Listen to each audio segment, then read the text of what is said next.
Assalamualaikum warahmatullahi wabarakatuh. Para saudara sekalian, kita ketemu lagi di sini di bangku tidak bertepi, yaitu di SMK Ahmad Yani. Kebetulan kita melanjutkan tugas-tugas yang kemarin sudah kita share kepada kalian, dan kalian sudah mulai mengerti apa kira-kira yang harus kita pelajari sekarang. Selanjutnya, yang jelas kita mulai fokus masuk ke pelajaran yang namanya akuntansi, praktek akuntansi perusahaan jasa dagang dan industri. Di sini penekanannya di perusahaan industri.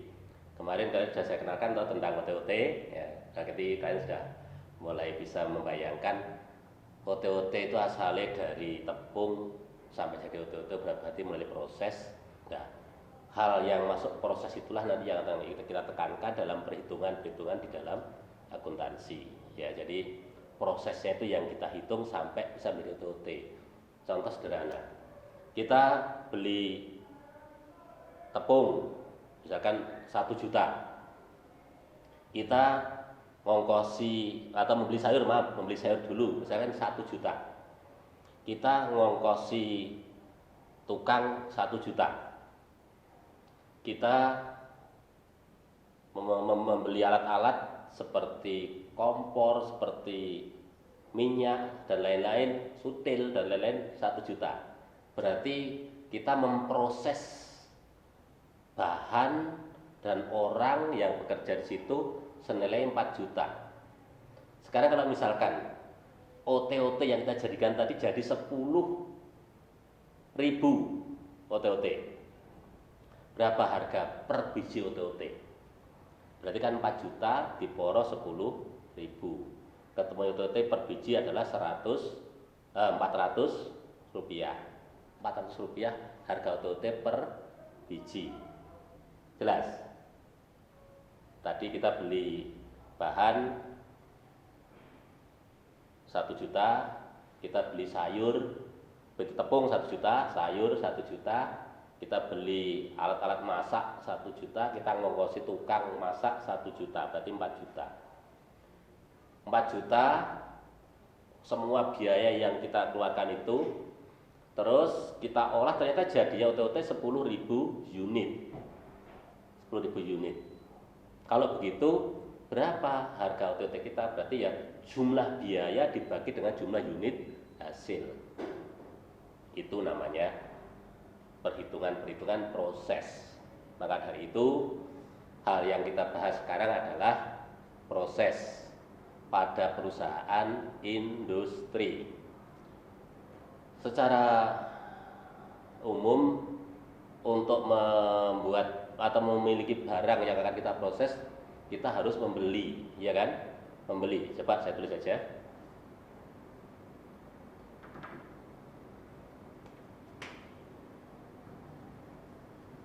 Sama Mas ya.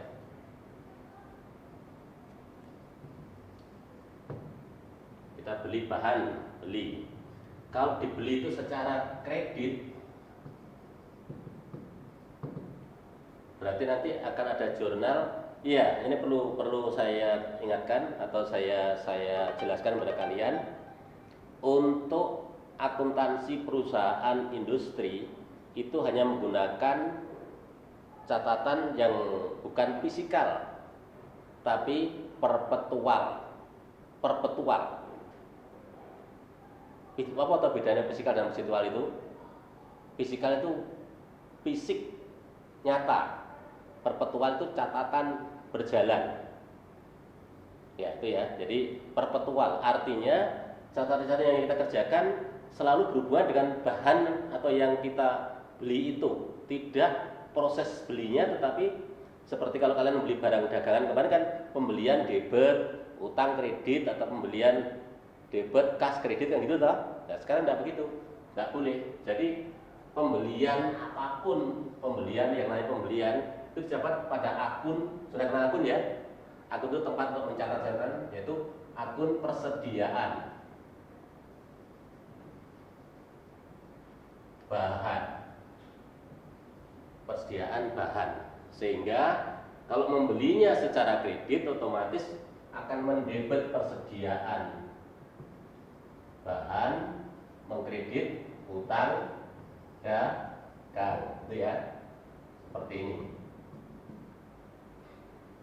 Berarti itu kalau kredit, artinya barang yang sudah kita ambil, kita belum mengeluarkan uang. Tapi kalau kita beli secara tunai atau kontan, otomatis yang berubah adalah kas kita, yaitu mendebet persediaan bahan kas. Ya, berarti itu. Jadi akun yang digunakan bukan lagi akun pembelian sebelah debit, tetapi akun persediaan. Ingat ya, itu adalah cara pencatatan akuntansi perusahaan industri dilakukan secara perfektual. Ingat, perfektual. Sehingga di perfektual tidak ada akun pembelian, tidak ada. Di perfektual tidak ada akun retur pembelian, tidak ada. Di perfektual tidak ada potongan pembelian, tidak ada. Kesemuanya berpengaruh terhadap akun persediaan bahan. Apa itu dibeli secara kredit, apa itu dibeli secara kontan, secara kontan. Oke, kita sekarang sudah punya persediaan. Terus sekarang kita kerjakan sistemnya apa? Kita kerjakan dengan sistem apa? Apa sistem pesanan? Apa sistem proses? Seperti yang saya katakan kemarin. Terakhir saya menyampaikan kan pesanan atau proses. Yang periode ini atau semester ini saya akan memfokuskan pelajaran yang bercatatan melalui pesanan, tidak proses. Produk-produk yang ada atau perusahaan-perusahaan yang buat memproses produksinya itu secara pesanan, apa contohnya? Artinya gini, nenek wong pesen berarti ya proses gawe, nek gene wong mesen berarti ya tidak proses. Orang gawe itu namanya pesanan. Sehingga ciri-ciri daripada pesanan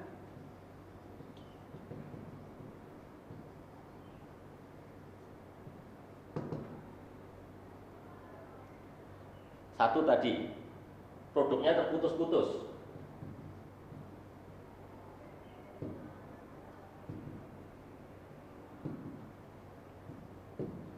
Karena nek enek wong pesen yo proses, nek enek wong pesen yo tidak proses. Biaya produksi sing itu tadi kita beli bahan, kita beli apa tadi? Bayar tenaga dan sebagainya tadi namanya biaya produksi. Itu hanya dibagi dua, yaitu langsung dan tak langsung. Tidak langsung dan langsung. Wah, tampaknya kok sudah mulai sulit ya. Ya, jadi kita karena masuk ke pelajaran otomatis ya mohon konsentrasinya kalian. Nanti seterusnya akan saya pandu dengan tulisan yang ada di buku sehingga kalian akan merasa lebih bisa dibaca karena mengulang apa yang saya terangkan tadi. Nanti dilengkapi di buku sehingga kalian tidak kesulitan untuk membahas apa itu. Masih ada dua lagi ciri-ciri pesanan, Yang ini kedua ciri-ciri itu bisa kalian lihat nanti di fotokopi atau di foto yang saya berikan untuk dibaca sehingga nanti kalian persis akan tahu apa yang ada di situ. Sistem pesanan contoh saja. Sekarang contoh-contoh perusahaan yang terkait dalam pesanan itu apa saja? Nek enek wong pesen bikin. Nek gak enek wong pesen tidak bikin. Itu pesanan. Saya ambil contoh satu. Contoh berikutnya kalian sendiri ya yang mencari. Saya contohkan perusahaan percetakan. Tahu ya, perusahaan percetakan, perusahaan yang mengolah kertas ditulisi macam-macam, dikei macam-macam, sekarang ada banner dan sebagainya. itu adalah sistem kerja pesanan. Nek saya misalkan memesan undangan, saya dibikinkan undangan. Saya pesan buku, saya dibikinkan buku. Saya pesan nota, saya dibikinkan nota. Saya pesan kwitansi, dibikinkan kwitansi. Nah, itu namanya pesanan. Dong ya, pesanan. Nah, itu salah satu contoh. Tolong carikan kepada saya contoh-contoh yang lain dan nanti ditulis di buku ya, tulis buku seperti apa contoh-contoh pesan, minimal 2 lagi. Kalau saya contohkan pesanan itu adalah percetakan. Kok cetakan kok pesanan itu ya logikanya? Logikanya gini. Walaupun toh pesanan itu membuat terus, tapi orang yang pesan nggak sama. Misalnya saya pesan undangan misalkan.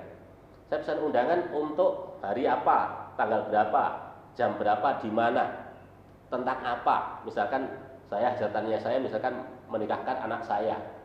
Ada lagi orang lagi pesan lagi hajatannya adalah mengkhitankan anaknya. Ada lagi pesan lagi pesanannya adalah ulang tahun.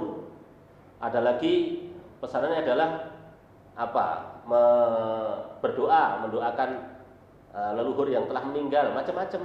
Nah, makanya terus misalkan kok saya sama saja, misalkan saya pesen undangan pernikahan. Saya dengan orang lain undangan pernikahan kan tidak sama toh, nggak seperti tulisan saya toh. Dan itu pun harganya yang dipesan boleh yang paling murah misalkan 1 lembar 500 sampai yang paling mahal 1 lembar 10.000 misalkan. Itulah namanya pesanan. Dalam bahasa asingnya di akuntansi disebut sebagai job order cost atau biaya pesanan. Seterusnya nanti kita pelajari di fotokopi, di foto, kalian akan tahu nanti tahap-tahapan yang saya katakan tadi, pembelian bahan tadi. Sementara kita bicara pembelian bahan, nanti akan kita siapkan apa yang diperlukan dalam pembelian bahan, mulai formulir, dimasukkan di mana, detail seperti apa, masuk apa, dan sudah nanti bisa dibaca di buku. Jelas? Sampai ketemu di pertemuan berikutnya. Assalamualaikum warahmatullahi wabarakatuh.